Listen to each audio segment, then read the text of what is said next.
inisialnya aja jadi kayak jadi huruf depannya iya. nama itu ya. Kalau usianya Bu sekarang berapa tahun?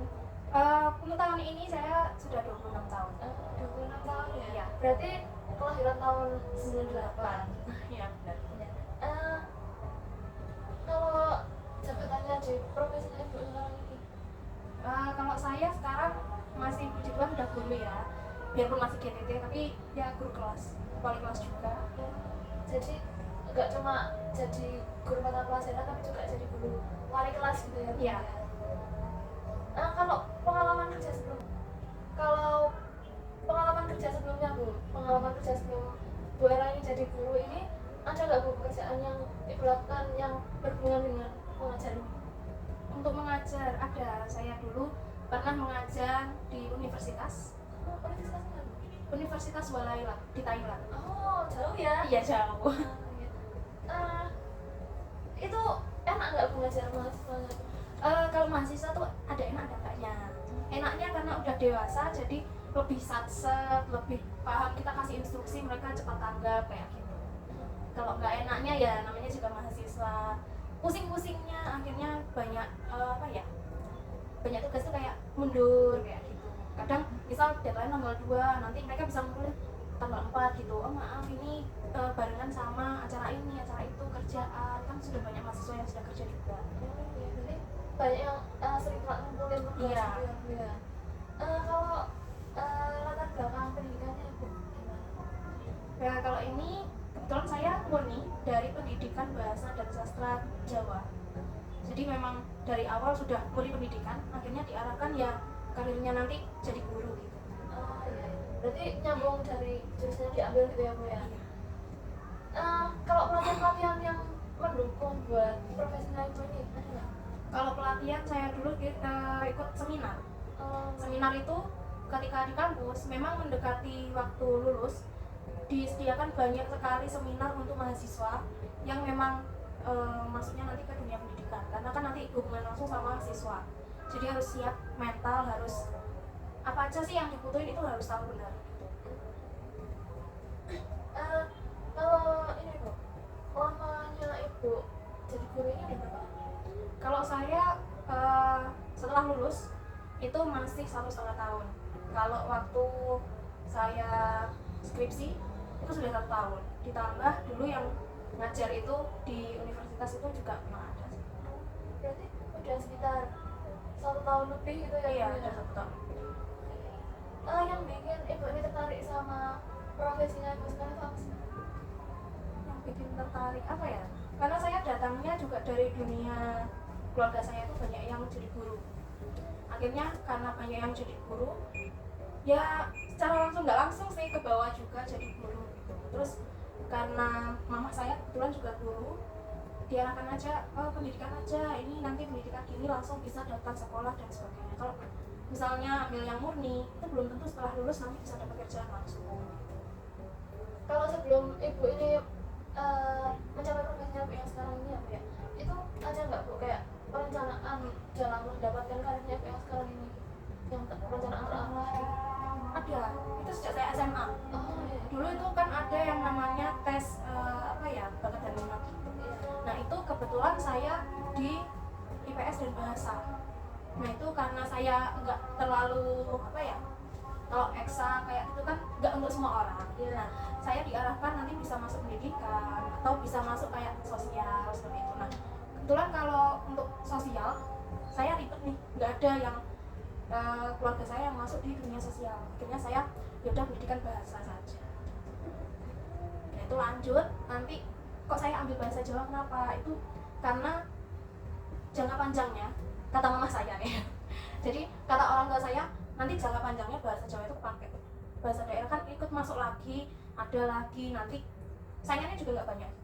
Nggak semua daerah, nggak semua kampus ada gitu. Jadi yang terus-terusan nantinya kepake gitu ya Bu ya. Jadi apa yang dipelajari itu tetap gak sia-sia, terus tetap kepake sampai nanti gitu. Iya. Gimana sih profesinya Bu ini membantu Ibu Ella ini berkembang gitu? Kalau profesi ini untuk perkembangan saya banyak banget.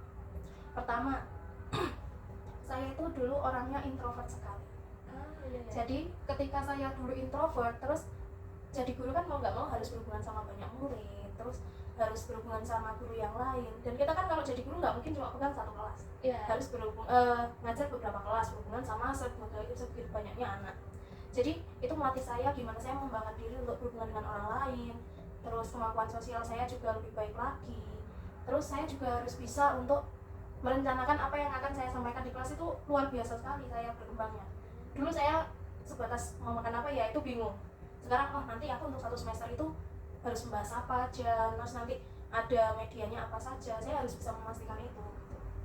Berarti harus merencanakan banyak hal untuk kedepannya gitu ya. Iya. Jadi lebih terarah, lebih tertata gitu Iya, juga. harus terorganisir sekali. Iya. Ini Bu, kalau di profesinya Ibu ini kan pasti ada tantangan-tantangannya gitu ya. Iya. Itu apa aja tantangannya? Tantangannya yang pertama, saya ini guru bahasa Jawa. Kalau orang biasanya orang Jawa Timur dan Jawa Tengah, alah bahasa Jawa apa sih, paling cuma gitu. Ternyata di dalamnya nggak hanya membahas tentang bahasa, tapi banyak sekali bab-bab yang dibahas di situ. Nah, itu tantangan buat saya. Saya harus menjelaskan sesuatu yang awalnya saya pun juga ikut meremehkan gitu. Jadi dulu kita mikirnya pasti bahasa Jawa cuma bahas Hana Coroko mungkin, atau bahasa Ngoko ke Kromo. Ternyata lebih kompleks lagi daripada itu. Terus tantangan yang kedua, saya harus bisa jadi contoh nih.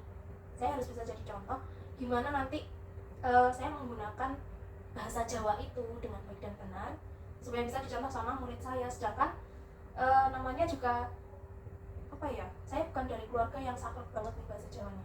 Jadi harus tetap berlatih terus. Oh ini artinya gini, vocab sama grammar harus benar gitu.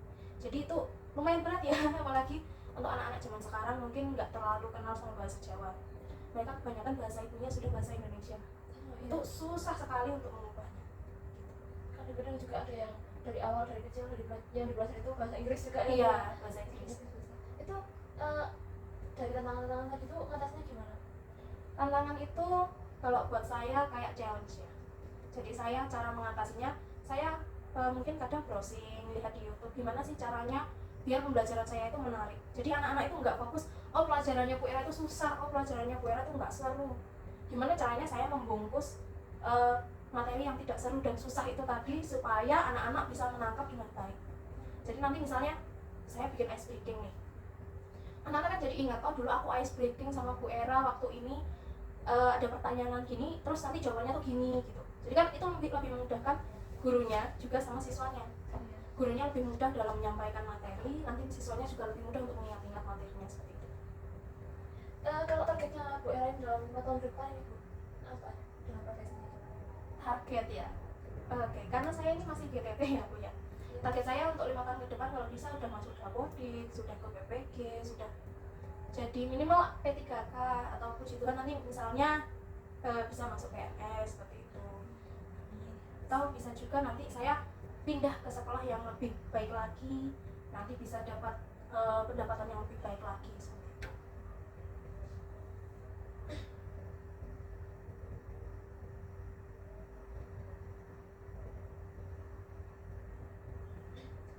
Kalau di profesinya Bu ini ada nggak Bu kayak posisi atau pencapaian tertinggi yang mau Ibu capai gitu?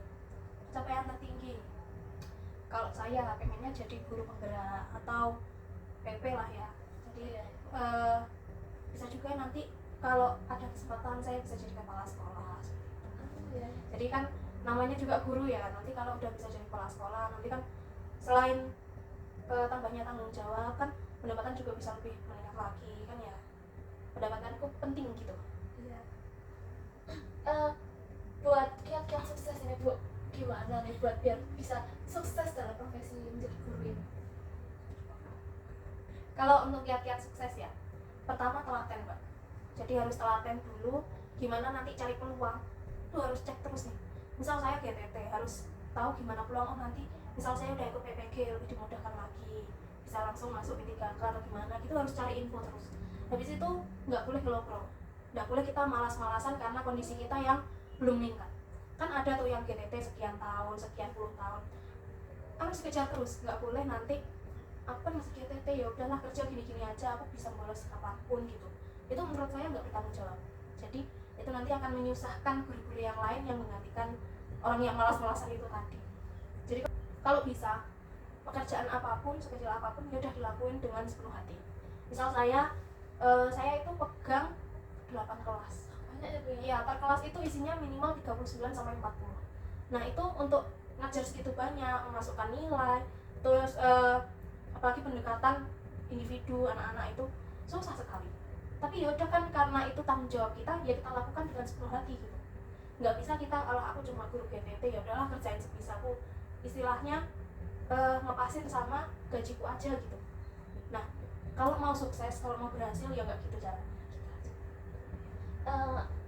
Nasihat Bu buat orang-orang yang punya cita-cita menjadi guru juga gitu, ada nggak? Ada, harus rajin, nggak boleh malas. Karena untuk jadi guru nanti kedepannya berhubungan sama orang banyak, bukan hanya siswa dan guru tapi orang tuanya juga. Jadi wali murid itu kadang yang lebih rewel. Jadi lebih rewel wali muridnya ya Bu? iya, wali murid itu kadang lebih rewel daripada siswanya. Jadi kita nggak boleh jadi orang yang malas-malesan, yang tak kerjain apa yang sebisaku aja, itu nggak boleh. Kalau bisa kerjain yang terbaik, apa yang kamu bisa terbaik ya udah kerjain itu aja. Soalnya kalau nggak dimulai sejak awal, nanti ketika masuk ke dunia kerja akan kaget terus akhirnya, karena dia kan kalau kaget jadi kan mundur dari yang lain. Dan nanti untuk ngejar lagi susah lagi kalau dia memang tetap mempertahankan sifat malasnya. Mungkin cukup ya Bu kalau begitu. Terima kasih atas waktunya untuk mau diwawancara sama saya tadi. Sama-sama, saya yang terima kasih karena saya jadi bisa berbagi nih apa yang ada pendapat saya. Kalau begitu saya pamit dulu Bu. Ya.